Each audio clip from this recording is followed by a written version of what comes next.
ముఖ్యమంత్రి రేవంత్ రెడ్డి గారికి నేను ఒక మాట చెప్పాలనుకుంటున్నా. నా పేరు మద్దిశెట్టి అజయ్ బాబు. కాంగ్రెస్ పార్టీలో ప్రచార కమిటీ రాష్ట్ర సమన్వయకర్తగా నేనున్నాను. జరిగినటువంటి ఎన్నికల్లో కాంగ్రెస్ పార్టీ గెలుపు కోసం అహర్నిశలు కష్టపడినటువంటి వ్యక్తుల్లో నేను కూడా ఒకటి. ఏ రోజు ప్రభుత్వం ఏర్పడ్డ తర్వాత ఒక నామినేటెడ్ పోస్ట్ కోసం కానీ మరేదైనా ఒక చిన్న పదవి కోసం కానీ నేను ప్రయత్నం చేయలే. పార్టీని నా భుజాల మీద మోసాను. ఎప్పటికీ 21 రోజుల క్రితం నా ప్రాణానికి ప్రమాదం ఉంది, నన్ను చంపాలని ప్రయత్నిస్తున్నారు, నన్ను చంపుతామని హెచ్చరిస్తున్నారు అని చెప్పి ఖమ్మం డిప్యూటీ కమిషనర్ గారిని కలిసి నేను కంప్లైంట్ చేశాను.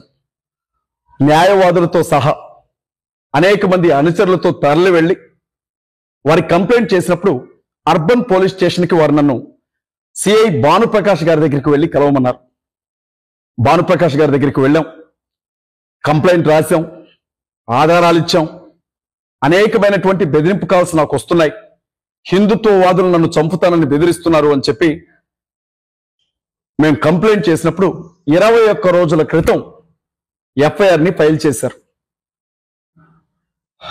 ఆ ఎఫ్ఐఆర్ కాపీలో కరుణాకర్ సుగ్గున, హమారా ప్రసాద్, రాధా మనోహర్ దాస్, లలిత్ కుమార్, మహాశాన రాజేష్ 5 పేర్లు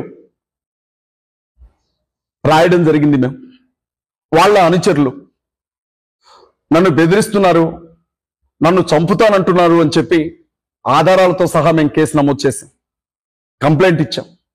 ఈ రోజు వరకు కూడా ఆ కేసు గురించి పోలీసులు పట్టించుకున్న దాఖలా లేదు.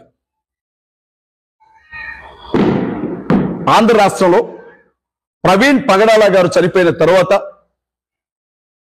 పాస్టర్లందరూ కూడా చాలా దుఃఖంతో, ఆవేదనతో, కన్నీళ్లతో ఉన్నప్పుడు కూడా నన్ను చంపుతాను అన్న బెదిరింపులు వచ్చాయి. తెలంగాణ రాష్ట్రానికి సంబంధించిన వాళ్ళు కొంతమంది, ఆంధ్రాకి సంబంధించిన వాళ్ళు కొంతమంది ఫోన్ కాల్స్ ద్వారా నన్ను బెదిరించారు. ఒక ఫోన్ కాల్ కట్ చేసి బ్లాక్ లిస్ట్ లో పెడితే మరొక నంబర్ నుంచి అట్లా చాలా ఫోన్ కాల్స్ అండి, కొన్ని వందల ఫోన్ కాల్స్, బెదిరింపు కాల్స్ వచ్చాయి నాకు. నేను ఆ విషయాన్ని కూడా చెప్పాను. ఆయన ఇప్పటి వరకు ఏ విధమైన చర్య తీసుకోలే. కానీ నా మీద ఎవరో అనామకులు కేసు పెడితే మాత్రం అర్ధరాత్రి దొంగను పట్టుకొని వెళ్ళడానికి వచ్చినట్లుగా పోలీసులు రాత్రిపూట వచ్చి నన్ను అరెస్ట్ చేసి తీసుకొని వెళ్ళి రాత్రంతా టాస్క్ ఫోర్స్ ఆఫీసుల్లో ఉంచి స్టేషన్లో తిప్పి ఒక గజ దొంగకో హంతకుడికో సంఖ్యలు వేసినట్లు బేడీలు వేసి నన్ను జైలుకి తీసుకొని వెళ్ళారు. నా ప్రాణానికి ప్రమాదం ఉందండి, నన్ను చంపుతానంటున్నారు అని చెప్తే మాత్రం ఎఫ్ఐఆర్ ఫైల్ చేసి 21 రోజులు గడిచినా ఇంతవరకు ఏ విధమైనటువంటి చర్యలు పోలీస్ గవర్నమెంట్ తీసుకోలేదు. చస్తే చావనివ్వండి అని వదిలిపెడుతున్నారా? లేకపోతే ఈ కేసు గురించి మీరు పట్టించుకోకండి అని పోలీస్ డిపార్ట్మెంట్ వారికి ఏమైనా ఆదేశాలు ఉన్నాయా? ఎందుకని మా కేసు పట్టించుకోవట్లేదు? ప్రవీణ్ పగడాల గారు చనిపోవడానికి ముందు ఫేస్బుక్ వేదికగా, యూట్యూబ్ వేదికగా ఆయన కూడా నన్ను చంపుతారు, నా ప్రాణానికి హానుంది అని చెప్పి అనేక పర్యాయాలు పోస్ట్ చేశారు. అప్పుడే మీరు పట్టించుకుంటుంటే, ఆ విషయాన్ని మీరు సుమోటోగా తీసుకుంటుంటే అలాంటి ఒక మనిషిని మేము పోగొట్టుకోవాల్సిన అవసరం ఉండేది కాదు.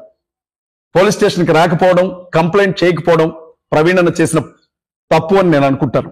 నేను చేశానే, మరి నేను కంప్లైంట్ చేశాను, మీరు ఎఫ్ఐఆర్ ఫైల్ చేశారు. ఖమ్మం అర్బన్ పోలీస్ స్టేషన్లో ఎఫ్ఐఆర్ ఫైల్ అయింది, 21 రోజులు అవుతోంది. మరి మీరు ఎందుకని వారి మీద ఎలాంటి చర్యలు తీసుకోలేదు? వాళ్ళు చాలా సంతోషంగా బయట తిరుగుతున్నారు.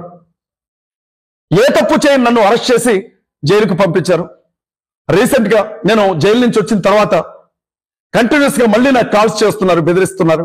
వాళ్ళ అనుచరులు చాలా మంది, ఆంధ్ర నుంచి కొంతమంది, తెలంగాణ నుంచి కొంతమంది, బ్లాక్ లిస్ట్ లో నంబర్స్ ఉన్నాయి, రకరకాలుగా బూతులు మాట్లాడుతున్నారు. ఇళ్ల దగ్గర రెక్కిలు వేస్తున్నటువంటి పరిస్థితి, బయటికి ఒంటరిగా వెళితే వెంటాడుతున్నటువంటి పరిస్థితి. అంటే పట్టించుకోరా? కాంగ్రెస్ పార్టీ రాష్ట్ర స్థాయిలో ప్రచార కమిటీ కోఆర్డినేటర్ గా ఉన్న నా పరిస్థితి ఇలా ఉంటే మిగిలిన వాళ్ళ పరిస్థితి ఏంటి అని చెప్పి ముఖ్యమంత్రి రేవంత్ రెడ్డి గారిని నేను అడుగుతా ఉన్నా. ఇవాళ నేను సూటిగా చెప్తా ఉన్నా, మీకో దండం, మీ కాంగ్రెస్ పార్టీకో దండం. ఎప్పటి వరకు ప్రచార కమిటీ రాష్ట్ర సమన్వయకర్తగా ఉన్న నేను మీ పార్టీకి త్వరలోనే రాజీనామా చేస్తాను. ఆ లెటర్ని మీ పార్టీకి పంపిస్తాను. నేను ఈ విషయాన్ని మీరు జ్ఞాపకం చేసుకోవాలి.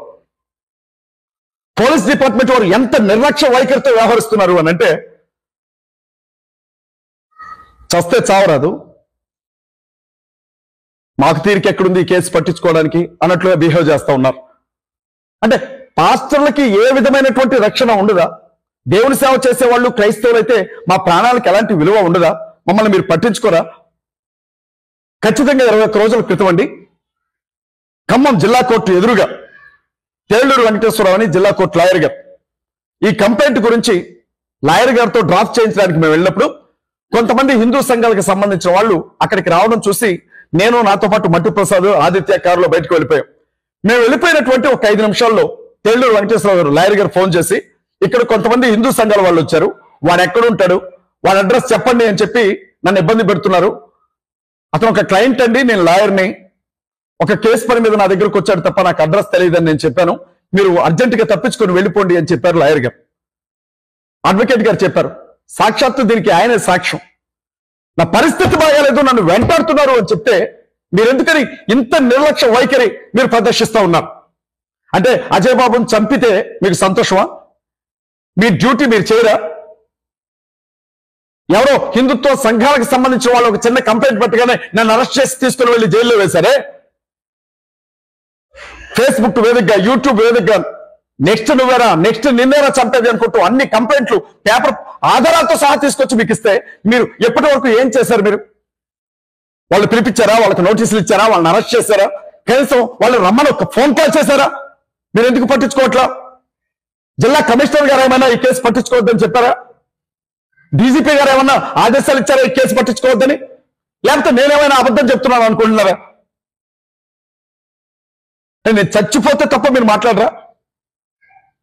అర్ధరాత్రి పూట కూడా ఫోన్లు చేసి బెదిరిస్తున్నారు. సెల్ ఫోన్ స్విచ్ ఆఫ్ పెట్టుకొని ఉండాల్సిన పరిస్థితి. బ్లాక్ లో ఎన్ని నెంబర్లు ఉన్నాయో చూడండి, నా ఫోన్ తీసుకొని. ఇవాళ సిఎండిఎఫ్ ఫ్యామిలీ సభ్యులందరికీ కూడా, కుటుంబ సభ్యులకి, నన్ను అభిమానించే క్రైస్తవ సంఘాలకు, నన్ను ప్రేమించే నా శ్రేయోభిలాషులకు, నన్ను ఇష్టపడే వాళ్ళందరికీ కూడా ఒకటే మాట చెప్తా ఉన్నా, నా ప్రాణానికి ప్రమాదం ఉంది, నా ప్రాణానికి ప్రమాదం ఉంది. నాకేదైనా జరిగితే దానికి పరోక్ష కారణం తెలంగాణ పోలీస్ శాఖ వారు మాత్రమే బాధ్యత వహించాల్సి ఉంటుంది. నేను చెప్తా ఉన్నా, ఖమ్మం జిల్లా కమిషనర్ గారు, తెలంగాణ డీజీపీ గారు, ముఖ్యమంత్రి రేవంత్ రెడ్డి గారు వీటికి బాధ్యత వహించాల్సి ఉంటుంది. నేను అనేక సందర్భాల్లో చెప్పాను, మీ బాధ్యత మీరు నిర్వహించమని అడుగుతున్నాం, మీ డ్యూటీ మీరు సక్రమంగా చేయండి అని అడుగుతున్నాం. పోలీస్ డిపార్ట్మెంట్ మీద మాకు పూర్తి నమ్మకం ఉంది కాబట్టి ఇన్ని రోజులు మీ గురించి ఒక్క మాట కూడా నేను మాట్లాడలేదు. ఎంత మొత్తుకున్నా మీరు పట్టించుకోకపోతే చెప్పండి, పాస్టర్లకు ఎలాంటి విలువ లేదు, పాస్టర్లు చచ్చినా పర్వాలేదు, ప్రవీణ్ పగడాల చనిపోయిన తర్వాత యాక్సిడెంట్ లాగా ఎలా చెప్పామో నువ్వు చేస్తే కూడా ఏదో ఒక కారణం చెప్తామని చెప్పండి, మరి ఓపెన్ గా చెప్పండి. లేకపోతే నీ ఏడుపేదో నువ్వు వేడు అని చెప్తే మమ్మల్ని జిల్లా కోర్టుకు వెళ్తాం, లేకపోతే హైకోర్టుకు వెళ్తాం. న్యాయమూర్తుల మీద మాకు పూర్తి నమ్మకం ఉంది, న్యాయ వ్యవస్థ మీద మాకు పూర్తి నమ్మకం ఉంది, ప్రైవేట్ కంప్లైంట్ ఫైల్ చేస్తాం. మీకు వ్యతిరేకంగా వెళ్ళకూడదనే కదా, మీకు వ్యతిరేకంగా మాట్లాడకూడదనే కదా, పోలీస్ డిపార్ట్మెంట్ వారి మీద గౌరవాన్ని బట్టే కదా మేము ఎంతకాలం భరిస్తూ వస్తుంది. అయినా మీరు పట్టించుకోకపోతే మేము ఎవరికి చెప్పుకోవాలి వెళ్ళి? జనసేన పార్టీ విద్యార్థి సంఘం అధ్యక్షుడైతే అజయ్ బాబు నీ సెల్ ఫోన్ తొందరలోనే స్విచ్ ఆఫ్ అవుతుంది అని చెప్పాడు. ఆ ఆధారం సరిపోదా? నెక్స్ట్ చచ్చేది నువ్వేరా, నెక్స్ట్ పోయేది నువ్వేరా అని హమారా ప్రసాద్ అన్నాడు. ఆ ఆధారం సరిపోదా? నెక్స్ట్ అజయ్ గాడు అని చెప్పి బీజేపీ నేతలు అంటున్నారు. ఆ ఆధారాలు సరిపోవా? నా సెల్ ఫోన్ లో బ్లాక్ లిస్ట్ లో ఉన్నటువంటి నంబర్లకు ఫోన్ చేసి అజయ్ బాబుకి ఎందుకు కాల్ చేశారని అడగండి. ఆ ఆధారాలు మీకు సరిపోవా? మరి ఎందుకని మీరు లీగల్ గా చర్యలు తీసుకోవట్లేదు పోలీస్ డిపార్ట్మెంట్ వారు?